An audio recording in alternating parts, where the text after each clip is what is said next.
Land reform only happens in countries that have allowed feudalism to take a grip. So most other countries have never done land reform. They've just kept land owned by the people who live there. Funny old concept that, you know. But so the Finns basically most Finns own land. And in Finland, land is a forest.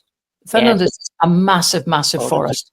So what happened there was that as the newspaper industry began to gather steam in Europe, the Finns began to be the biggest suppliers of the wood pulp that turned into newspaper, pulp or print, and that industry really powered Finland. And the key point is that it then gave income equally to everyone, instead of, if it had happened in Scotland, the Duke of Buccleuch would have done nicely, Duke of Roxburgh would have done nicely, but actually everybody, all boats rose a little bit, and that's one of the key kind of successes for the Finns as well.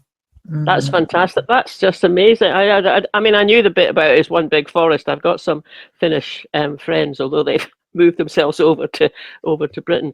But I didn't know that bit about the land ownership. And although, as you say, that's the norm. We're not the norm. But that's fantastic. That's just fascinating, isn't it? When one thing like that makes such a difference to the overall financial state of affairs of a small country. Because I'm saying a small country shouldn't do that. It's average size, isn't it? It's the same as us.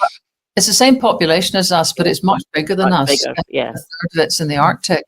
But I mean, this is where you have to get your head around this, because it isn't a sort of small policy difference. That norm, ownership of land makes or breaks countries. Yeah. And that's one of the biggest things that's keeping Scotland down, is both the absence of that and the perception that it's only a small detail. Yeah. I mean, is an underlying pivotal thing.